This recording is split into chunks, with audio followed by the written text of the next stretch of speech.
사랑과 평화다. 제4권 제7장 등장 밑이 어둡다더니 무거운 짐진 자들이 우리 앞으로 왔다. 짐을 진 베트콩들은 무거운 자루를 둘러매고 힘겹게 가고 있었다. 어떤 자는 총을 몇 정씩 메고 가고 있었다. 짐을 진 사람들의 총을 대신 메고 가는 것이었다. 베트콩들과 교전을 벌였을 때 그들이 수류탄을 던지면 두 칸나를 놓고 싸움이 벌어지는 것이다. 그러므로 아군도 위험한 상황이었다. 소대장은 초전 박살을 내지 않으면 안 된다고 판단하여 머리를 곤두세우고 분대장들과 의논하여 사격 명령의 때를 노리고 있는 순간이다. 우리 앞에는 계속 베트콩들이 자루를 둘러매거나 들고 가고 있었다. 무엇을 그리 가지고 가는지 마치 피난민들이 보따리를 둘러매고 가듯 했다. 보초병이 안전하다는 신호를 보냈기에 믿고 마음을 푹 놓고 가는 것 같았다. 베트콩 중에 한 명이라도 둥 너머를 봤으면 아군들이 일렬 횡대로 엎드려 있는 것이 눈에 띄었을 것인데 사람은 참으로 모르고 살고 있다. 아군들에게 그렇게 당하고도 아직도 정신을 못 차리고 마을에 들어가 민간인들의 먹을 것, 돈과 약품과 각종의 것을 모조리 또 털어가고 있었다. 전쟁터에서 목숨을 걸어놓고 사는 자들이 둥 너머에 대한 아무 예감도 없었을까? 사람이 배지장만 가려도 모른다더니만 정말이구나 생각했다. 이때 우리 앞에 떼를 지어가는 자들이 있었다. 무거운 짐을 진 자들끼리 뒤로 쳐져서 뭉쳐 웅성거리며 가고 있었다.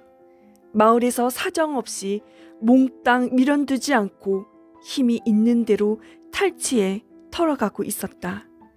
짊어진 것이 무거워 낑낑대며 그야말로 발에 힘줄이 당기도록 짐을 지고 가고 있었다. 그것을 먹고 또 그들은 건재하여 한국군을 죽이려 함이었다. 기회는 이때였다. 사격 신호줄이 2번 톡톡 당겨졌다. 소대장이 첫 발을 쏘면서 일제히 불꽃 튀는 사격이 시작되었다.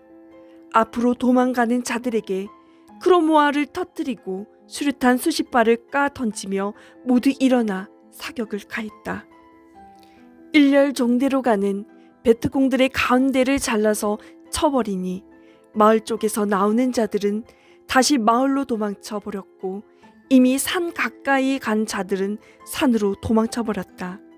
그러나 1, 2분대 앞에 지나가는 자들은 거의 소탕했다. 총에 안 맞은 자는 크레모아에 걸려 죽고 크레모아에 걸리지 않은 자는 수류탄에 죽었다.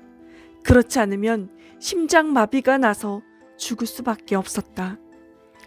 갑자기 불꽃처럼 퍼붓는 사격을 당하고 베트콩들은 혼이 빠져 현장에서 총 한 발 쏘지 못하고 수류탄 한 발 던져보지 못하고 고스란히 당했다.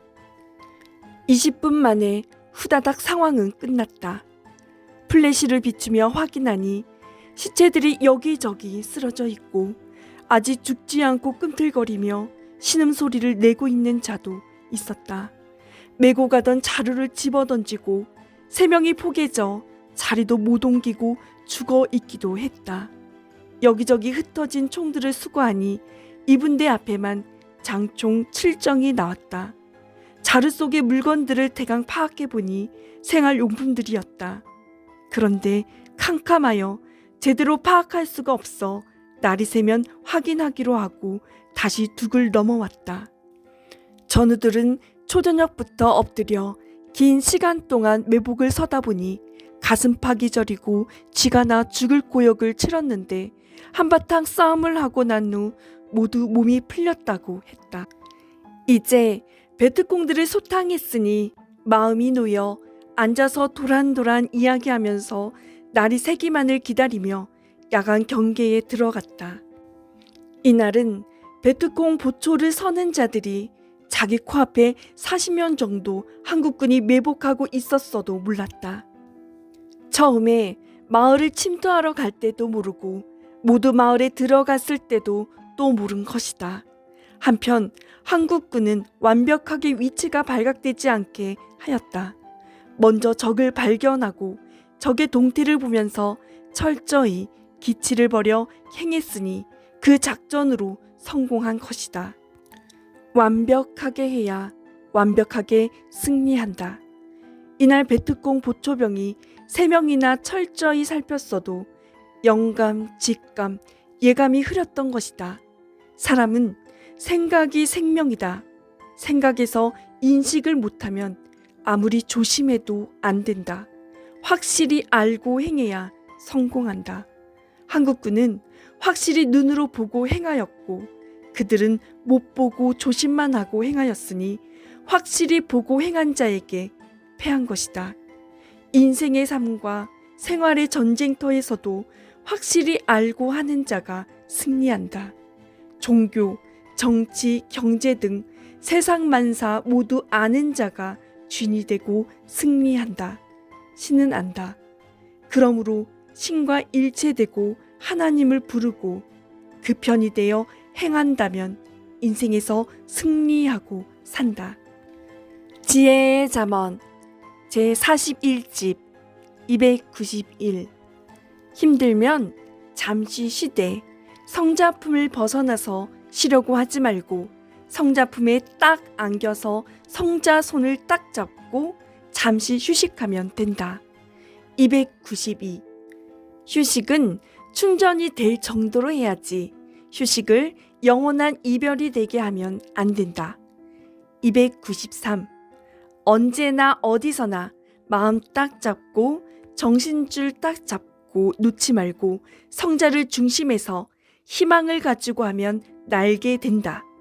이런 사람은 날아가면서 성자를 따라가기에 성자가 인도하시는 대로 어디든지 따라가는 능력자다. 294. 어디서나 성자가 주신 희망을 잃지 않는 자가 능력자다. 295. 자기가 좋아하는 것인데 성자는 싫어하는 것이면 안 하는 자. 하나님과 성령님과 성자가 좋아하시고 원하신 일을 하는 자가 능력자다. 기술자다. 영적인 자다. 지혜로운 자다. 정말 아는 자다. 신성을 가진 자다. 성자 앞에 합당한 자다. 성자에 사랑하는 자다. 귀한 자다. 위대한 자다. 296. 희망은 실제보다 10,000배의 엔도르핀이 솟아나게 해주느니라. 297. 산 너머에 있는 포도와 다리를 따러 갈 때까지의 희망은 엄청나다.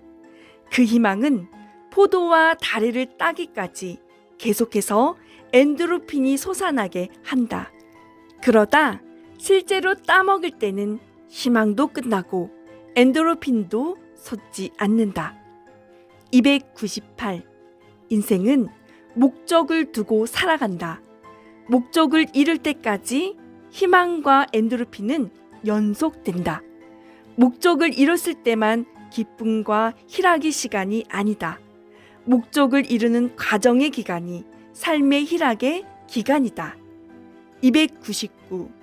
예수님이 돌아가신 이후 2000년의 기간은 예수님이 다시 오신다고 했던 재림의 희망 기간이었다. 300. 기독교에서 기다리던 자가 와서 이 세상에서 재림 역사를 펴는 기간은 기다렸던 2000년에 비해서 40분의 1도 안 된다.